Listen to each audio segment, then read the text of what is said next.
My name is Courtney Sweet. My pronouns are she, her. I'm an operations manager at Sweet Comfort Services, and I am also a mom and a grandma. My ties to South Carolina are I moved here in 2009 to raise my kids. I'm Ashley Peele, pronouns she, her. I am the executive director of AFFA and AFFA Action. I am also a mom of 3 small kids, 6 years old, 4 years old, and 3 years old. And I was born and raised in South Carolina, North Charleston. I went to Clemson for college and back to North Charleston after graduation. So, Courtney, tell me about the moment that you first realized your child or your family would be navigating the world differently because of their identity. Like, what went through your mind? So I would say I had a child in middle school, and it was very obvious that they were going through some struggles personally.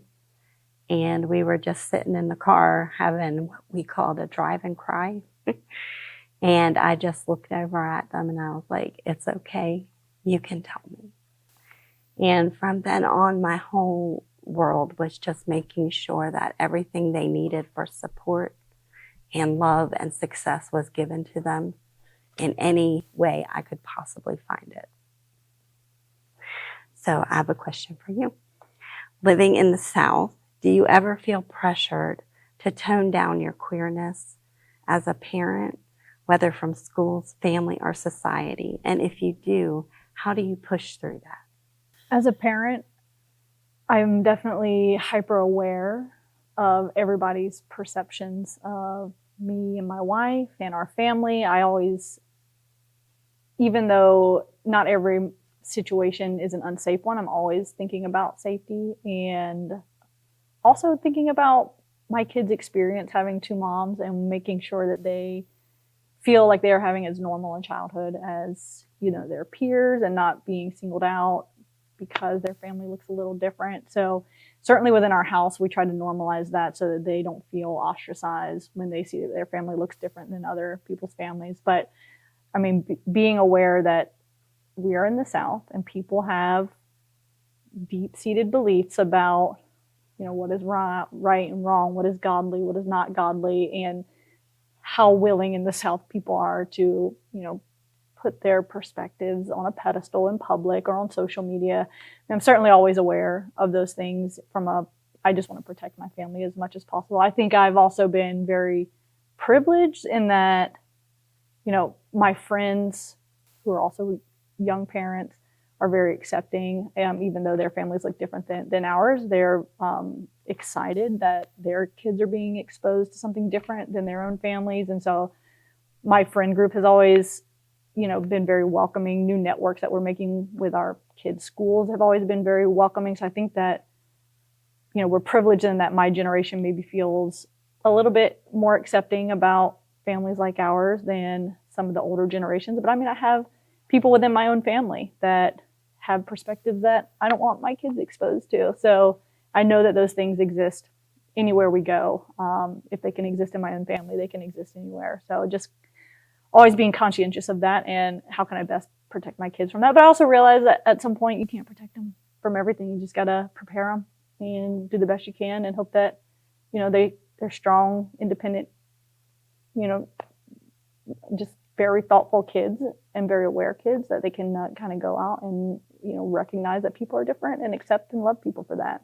I absolutely love everything you said. I could not agree with you more. I too come from a family that has very different ideas and beliefs. And so it was really important for me to protect my kids from that, but also to gently expose them to it so that when they're out in their day-to-day life, they're not, up against stuff that they haven't encountered before and that they're unprepared to, interact with other people over. Mm-hmm. So I love your perspective on that. I really do. Mm-hmm. Your kids are very lucky.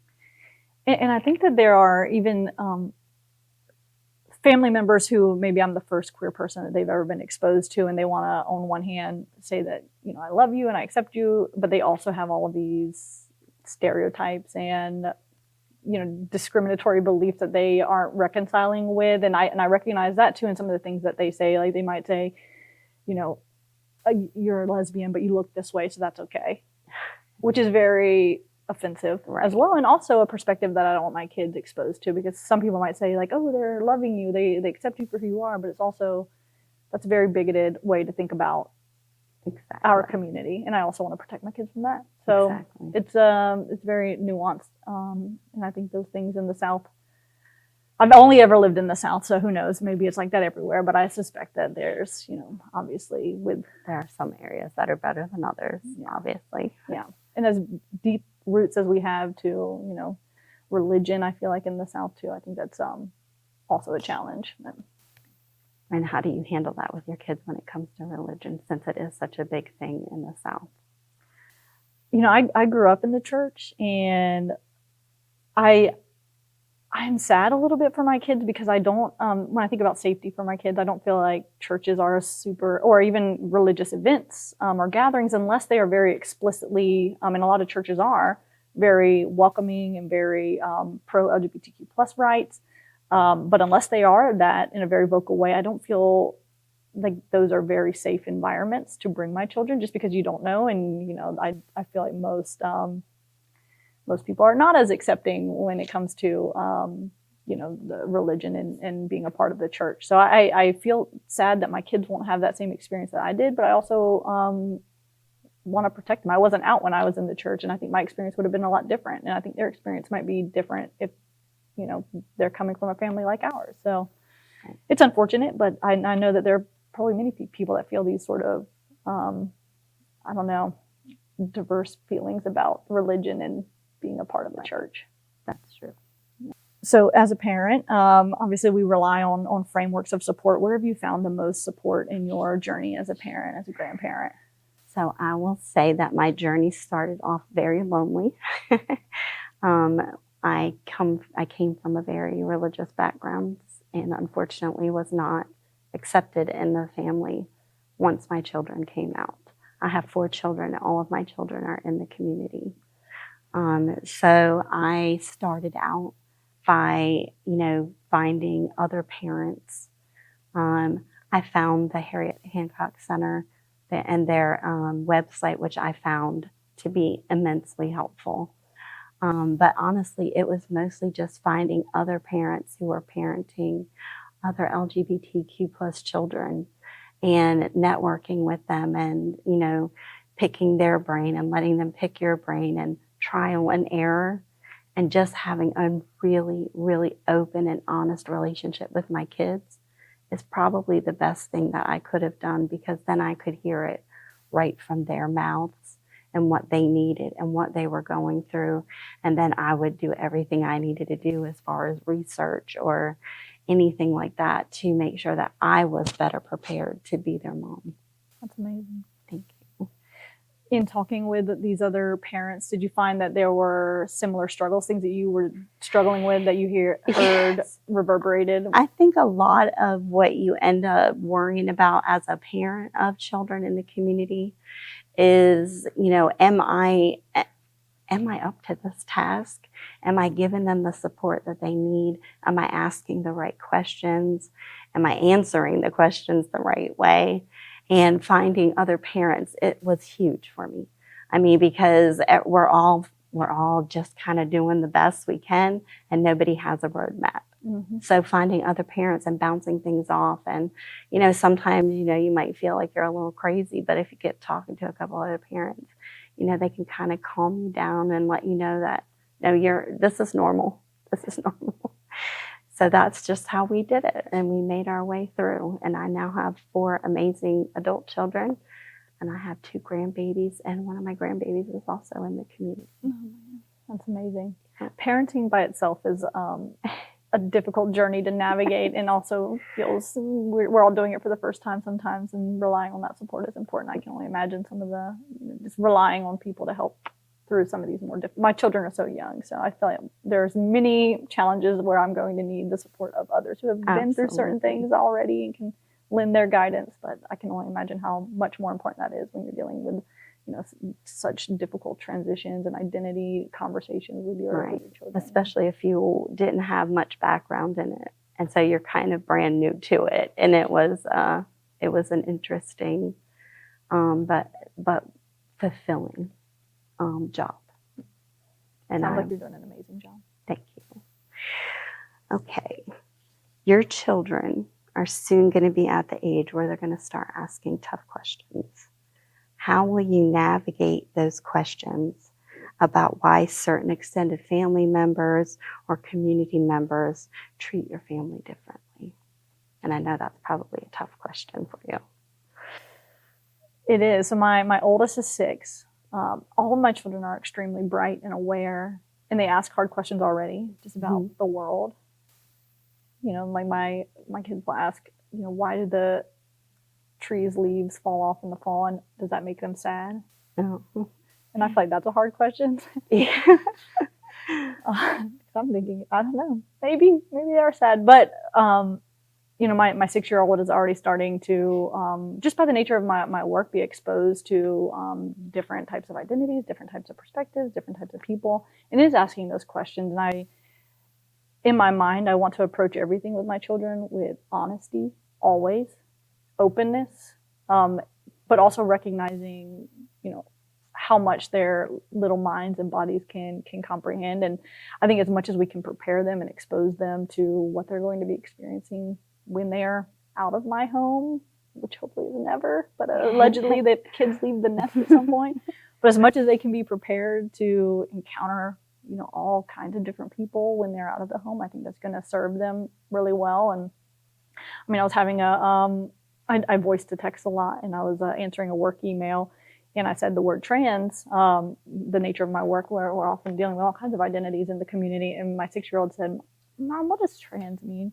My thought is always, let me answer as honestly as I can in a way that she can understand what we're saying, and not be, don't make it a deal, because you know, people have different identities. It's not a big deal. And it's like, how can we understand these things so that when you encounter something that's different from you, or somebody who thinks differently than you, that's normalized, and you understand how to engage those individuals. And so, you know, there's nothing that's, you know, let's wait until you're older. It's, you know, you have questions and you're curious. You're a curious kid, and I want to satiate your curiosity, and I'm going to try and give you as much information as, you know, I can to help you grasp what's going on. I think with my family it's complicated though, because that's more in my control. I recognize there are some things that I can't control, but right now my kids are so young that I'm just sort of, I want to protect them from everything that I can. And I just know that there is a lot of bigotry potentially in my family that can come out at any given time. And so I just try my best to not expose them to situations where I know that those things might occur. So I know that there's going to be a time where they're going to hear something and it's going to sound hurtful, and they're going to have questions about why did that person say that, or why did they feel that way about me or you or my family. And they're such deep feeling kids that that's going to be a difficult conversation, but one that I, you know we're going to have at some point, which is disappointing, but also, again, preparing them for whatever awaits them outside of my household, unfortunately. Right. Do you have any, you know, like close family or community members that you've had to distance yourself from just to protect your children? Yeah, I mean, I'm very measured, even with my mom, how much time she can, and what times of day she can see my kids. And, you know, we trying to balance, one, wanting to foster a relationship there so that my kids know who she is, but also I'm going to protect my kids first and foremost. Right. And if I recognize there's a situation that might not be the best environment for them, even if it is my closest family members, then I'm not going to subject my kids to it, you know? Right. So that's just kind of my perspective, which is unfortunate, and probably something that a lot of folks in our community are dealing with family members, which I hate all around. But I mean, not saying my approach is the best one, just, you know, withhold them from, you know, experiencing relationships with certain family members, and maybe when they get to a certain age they'll want to, like, you know, do things differently. But that's the mindset that I have right now, is just to protect them as much as I can. That's really good. It's very good. Your kids are very lucky to have you as a mama. Thank you. Okay, so talking about fear of, you know, for our children and what is going on in the world today, or the people that they may be around, or the experiences that they might go through. I know for myself as a mom, that fear is very real, and it is with me every day. Unfortunately, I have had a child who has been part of a hate crime because they are trans. And because of that, that fear lives in my heart all the time. But I don't want my kids to live their life in fear. I want them to be proud of who they are and to feel that they have enough support around them to be loud and proud. And so I keep my fear in check by reminding myself that I have given them the tools that they need, that they are surrounded by a community that is greater than anything that I've seen before, and I'm lucky to be able to be a part of as well. And just knowing that, they've been given that confidence to stand up and be who they are, even if it means that they might be putting themselves in some danger or an area of uncomfortability. And I, as the mom, I have to swallow that fear and keep it down inside of me so that they can continue to live their life, because I don't want them to feel that they can't be who they are. Have there been times when your children have felt fear that you Yes. had to process? What was So that like? I have a child right now who is very fearful because of the political climate, and they are trans, they're non-binary, and they have decided that it's best for them to live in quiet because they're just very afraid. The only thing I can do for them is just be there for them and follow their lead. So I follow their lead as far as the name they want to use or the pronouns that they want to use in public, or, just encouraging them that today doesn't last forever. And though it might look bad today, tomorrow might look better. And all we can do is just be there for each other and fight for a better future and be involved in any way that we can. And by doing that, I just hope that they feel that the love and the safety that's around them. And how about you for yourself and your children? I feel like being a parent brings out the most unexpected reactions to things. As a parent dealing with fear, we are fearful about everything from the moment that they enter this world. Are they too cold? They're learning to eat. Are they going to choke on this food? They go to school, they're not with you. I can't control their environment. What if something happens when they're in the school? And I think in the day and age of school shootings, there's constant fear of, I'm just not with them, and I'm hopeful that they're safe in their environment. Fear of disappointment, or fear that they'll be rejected by their friends, even for the simple things, like my kid is 6 and she's already, my best friend doesn't want to be my best friend anymore. And as a parent, you hate to see your kid this way. I'm going to beat up a 6-year-old in the streets. Don't upset my child. But that's an unexpected reaction to that I wouldn't normally have. I would never.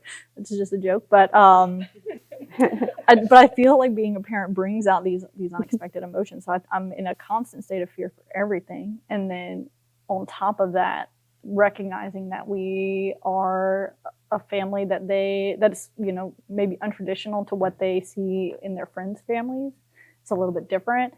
And right now, I think they have friends that are thinking that's so cool, and you have 2 moms, and 2 moms are better than one. But at some point, it's not. Their friends' perspectives might change, and just being afraid of what their friends' parents are telling them, and what the political environment, how are those things seeping into the environment in which my children live.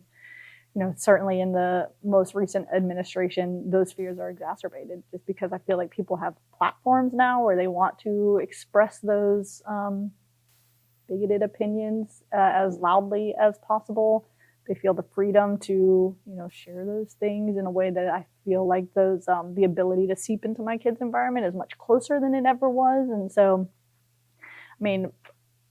there's constant fear, and I try to absorb all of that as a parent and not let my kids see that I recognize that fear. I want them to live in blissful ignorance as long as they can. But then we talked about this earlier, just also preparing them as much as I can with sort of limited exposure to the fact that these things exist, so that when they encounter it, they're prepared and they have the tools to effectively handle it. And hopefully creating a relationship with them where they feel like they can always talk to me and I can always help them if they don't have the tools, that they can use me as a resource to figure out, where are the tools, how do I handle this situation? So hopefully I'm fostering that environment too, where they feel safe and comfortable coming to me with anything. So I am a mom of 4 amazing kids, and all of my kids are in the LGBTQ plus community, and I'm super proud of them. And I raised them to be open-minded and to question everything. And so it did not surprise me whatsoever when I had a grandbaby come to us and tell us that they were trans. And it was different because I think part of it was because it wasn't my responsibility. That probably sounds terrible. But this was my daughter's responsibility now. And I got to just enjoy my grandson and enjoy, their name and enjoy their newfound loves and all the exciting things that they're doing now that they're in, 5th grade, and they're, growing so fast. So you still have the fears and you still have all of those other feelings, but they're different. They're much different. My daughter is the one who, has to take on that, parent role and the fears and the, and navigating the world. And I kind of get to just be support for my daughter and support for my grandson so that he knows how much he is loved and how much, I just want the best for him. And the same way I did with my children. But it is a different role. And I will say, as, most grandparents say, being a grandparent's easier than being a parent. And it's no different than that in this situation. It is different being the grandma. And it's beautiful. It's just absolutely beautiful. You're doing such a great job. Thank you. I'm going to start crying over here now. They're so lucky to have you. So the theme of unity and more broadly intergenerational unity, when I think about our community specifically and even more broadly than our community, recognizing that there are divides and when we really get down to it, there's more that connects us than separates us, but that there are things like technology and which apps we use and what are the slang terms that we're using that allow us to communicate that draw these invisible divides that you have to really be intentional about trying to bridge, and I think that's why projects like these are so important. How can we be intentional about bringing all of those commonalities together where when you get down to it, we recognize that there are more of those than there are differences, but that there are some of these just manufactured barriers to getting to those commonalities. And if we can be intentional about breaking down some of those barriers and having more conversations, having more direct communication, I think that, we'll be stronger together. We talk about unity. We talk about the LGBTQ plus movement, especially in South Carolina, and how we need everybody. And everybody has a role to play. And how much stronger we are when we are together and communicating with one another in that movement than we are as individuals or than we are as people just working within our own familiar networks. So I think it's important broadly, but also for our community and the movement and the what we're trying to achieve here in South Carolina and beyond. I love the idea of unity. I love that that's the theme for this year. And between generations, I think is so important. There's so much that even generations before me, have been through and things that they can pass down that are not only important because they're historical facts and they show the progress that has been made and sometimes the progress that has been lost. But I think that keeping those conversations open between generations is important because I might have something that I can pass down to you that would be helpful for you to pass down to your kids. But at the same time, you have so much knowledge that I can use that will help me with my kids and my grandbaby. So keeping the lines of communication open, I think would just foster more unity And it does give you the chance to break down those barriers that we just don't need. There's enough going on that there shouldn't be fussing and fighting in the community. And I think that keeping the lines of communication open, period, but especially through the generations, is so, so valuable, because we can teach each other and we can help each other come along.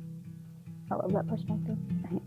Thank you so much for having this conversation with me. I enjoyed it and I learned from you, so thank you. And Courtney, I've loved getting to know you as a parent and a grandparent, and you're doing just a wonderful job. And your kids and your grandkids are so lucky to have you. Thanks for having this conversation with me. Thank you.